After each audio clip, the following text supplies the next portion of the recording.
Hey, welcome back, everybody, to the Hour of Power Show. We're taking a shot of beer every minute for the next 40 some odd minutes. And I just wanted to let you all know that if you want to send us an email, send it to hourofpowershow@gmail.com. And don't forget to friend us on Facebook. Plus, we might be getting a Twitter account coming up soon. I'm seeing that open it. That's all you, bud. Well, my thought is just that there's a save the show for the show Chuck that I want.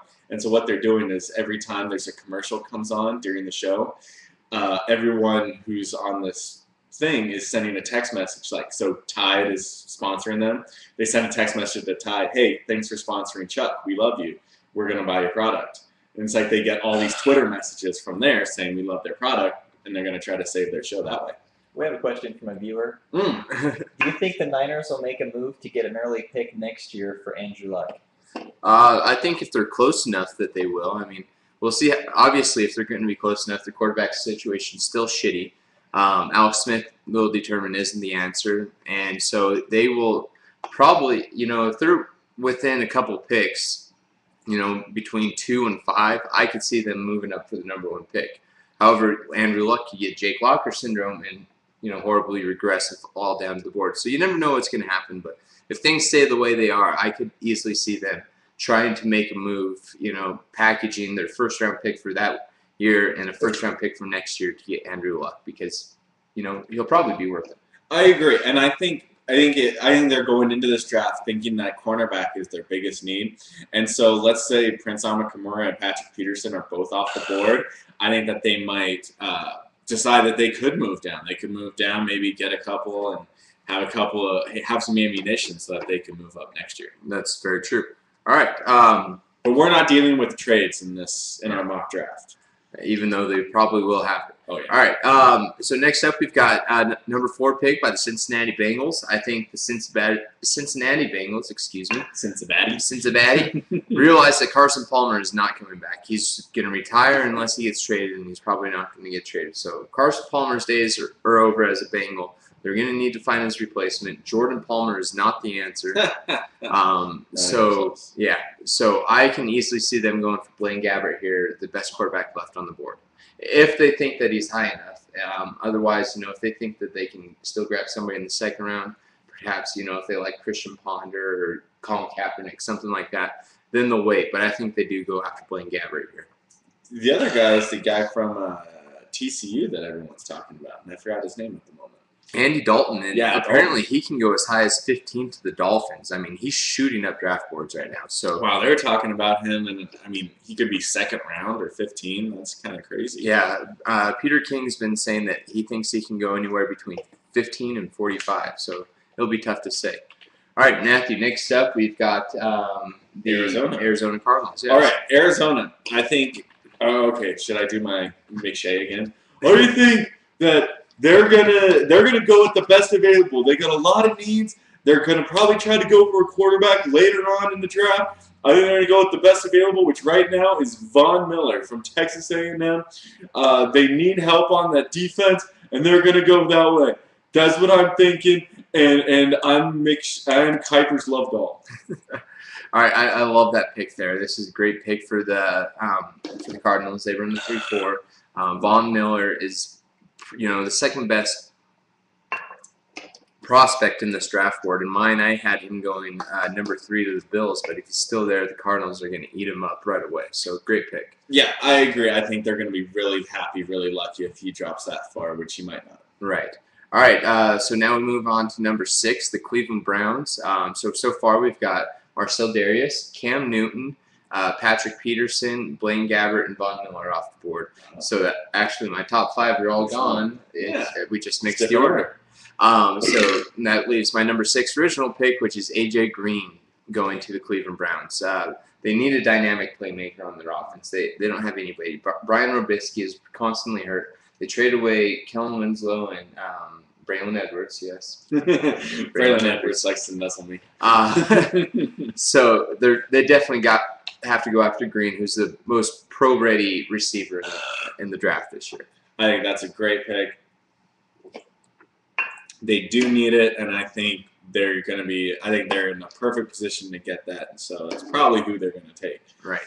Next up, we got the San Francisco 49ers at 7. I'm going to make this easy for you because I agree with where you were thinking. I think they're going to go for quarterback. The best one available now is Prince Amukamara, which, honestly, I love the name. It sounds like something that should be in, like, The Mummy or something fun like that. I'm going to love that's we always, when we're drinking, watching this, we always have a name that we just say over and over again. Prince Amukamara. It's probably going to be that. It also kind of sounds like a sushi dish or something. Yeah, can you get the Amukamara and some wasabi? Thank you. Yeah, as you know, I obviously agree with the Amukamara to 49ers pick. So next up, we've got number 8 in the Tennessee Titans. This one's kind of tough. This one, I mean, Tennessee has had a penchant to go after guys with less than stellar reputations as far as either character or work ethic. But it really hasn't. They haven't really shied away from it, and they've had mixed success. Albert Haynesworth was a good player. They just lost out to him on free agency. Yeah. He didn't have too many troubles with them. Vince Young, I mean, that one's a different story, but he still led him to a decent amount of wins. So I think that Bud Adams and the Tennessee Titans go with Nick Fairley, the defensive tackle out of Auburn on this one. Fairley's got great talent, huge upside. We just don't know how consistent he is. He only played one real year in SEC football, was in junior college before that, and really had never produced before he really got to that level. So I do think that the Titans will take him, but with the eighth pick, you're actually getting some pretty good value for his upside. That sounds great. I completely agree. I think that sounds like a great pick for him, and I think that would really help him out. Okay, so we're going to the Dallas Cowboys right now. Yes, we are. So I get to be Jarrett Jones. I don't know if I can do a Jarrett Jones impersonation to mock him, if you will. Let me tell you what, boy. What we're going to do now is... Yeah, what we're going to do there, boy? I'm going to go... I liked where you went. I think that Tyron Smith is the offensive tackle from USC. I think that they need help on that offensive line. That's kind of been a struggling spot for them. That'll help their running game. That'll give Tony Romo more time in the pocket. I think that is a great pick. I think that's exactly where they need to strengthen up on. Their defense was showing some good signs this last year. I mean, their running game was okay. Everything was kind of okay. If they could just get that line beefed up, they would probably do a lot better. So I agree with that. I think that's where they're going to go. All right, great. So we'll just continue on down what assumes to be my board. Pretty much.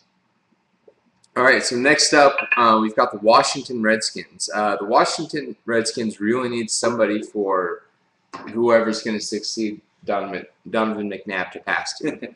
I mean, their best receiver is Santana Moss. He's slowing down, and they don't really have anybody other than that. They have a bunch of has-beens and never will be. So I think they definitely need to go for Julio Jones here, the receiver out of Alabama. He's, he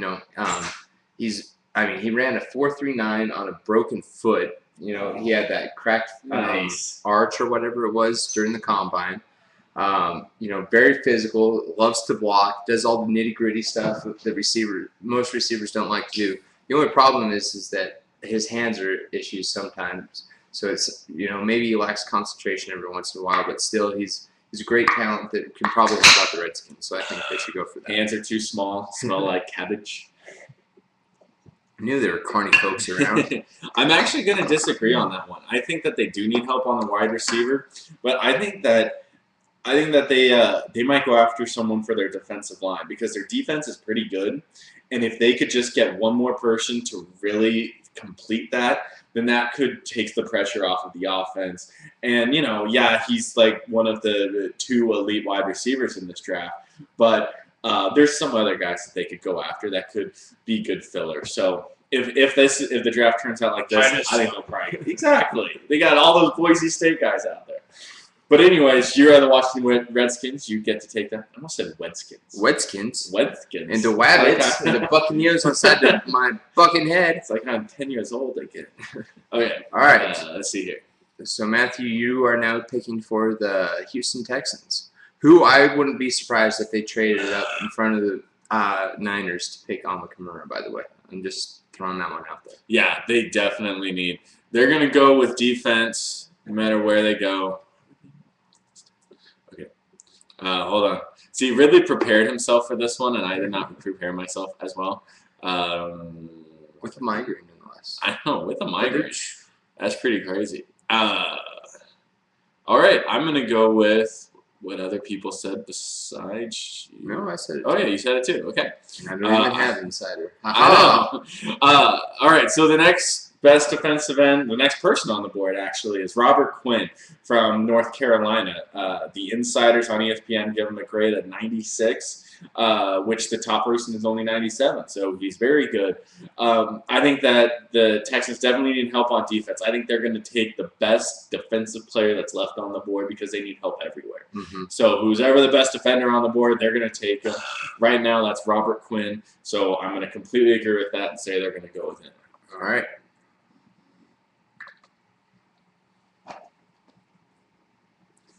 Okay, moving on, we'll go to number 12, the Minnesota Vikings. This one, I kind of stirred away from the consensus, I believe, because, let's see. Yeah. That beer goes to there. Oh, yes. Sorry, I was trying to. Okay. All right, so number 12, drink your drink, half an hour. Nice, Rod. Rod's watching, I think. So, hey, hi, Rod. Nice to see you. All right. So, anyways, back to the Washington Reds. Jesus Christ. Vikings. The Minnesota Vikings at number 12. They need defensive line help. A lot of people have Cameron Jordan going to them, but I actually think they're going to go for J.J. Watt. J.J. Watt's shooting up the boards right now. And ESPN's mock draft, they already have him gone at number 10 to the Washington Redskins. So I think that J.J. Watt will actually still be available, and the Vikings will pick him up. I think that is a very good pick. Somebody to bookend with Jared Allen. Oh, yeah. And what is it, the Williams brothers on the Vikings? I mean, they've been playing for a while together. They're getting a little bit older. I think defensive is a great place for them to go. That's right. All right. Yeah, so next up we've got the pt2 Lions. pt2 Lions. All right.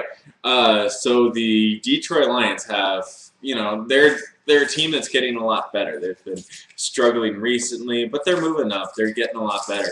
I think that a good spot for them to go, you said J.J. Watt, right? Right. All right. Okay. And so I think a good spot for them to go is to, their defense has been doing good. They have been making a lot of progress in a lot of places. Their offense actually was able to put up points this year.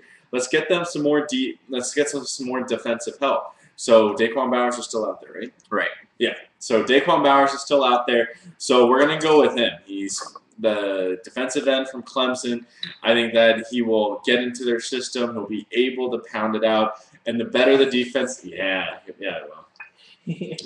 better that their defense can play, just like the Texans. Will relieve some pressure off of the offense and allow Matt Stafford to play a lot better. So, I think that Daquan Bowers would be a good fit if he's still there at this point on the board. All right, good call. I personally think they should go after an offensive lineman, but, they don't pay me money for this, so I may know nothing. That's true. I would agree with that, too. All right, especially given Stafford's injury problems in the past. All right, number 14, we're going to the St. Louis Rams. The St. Louis Rams, they really did want a receiver. They need somebody for Bradford to throw to. But unfortunately, we're on time. We're fine. We're so good. Unfortunately, there isn't any big-name receivers left out on the board, or at least not for a first-round pick. Yeah. So they need to beef up their defensive line a little bit, and I think they're going to go with Corey Liuget out of Illinois. He's one of those guys that's kind of unheralded, but a lot of people have really high opinions of him. So I think he's going to come in. He's going to, and he's going to, provide some great defensive snaps right off the bat. I think he's going to really help hold up or solidify their defense. All right, we're going to take a quick break. If you're watching live, we'll still be here, but we're going to take a quick break. We'll be right back. We're going to go through the last two, and we're going to answer any questions because I think Ryan has seen a few questions go by up there. So we're going to answer those and get back. So thank you very much. We'll be right back.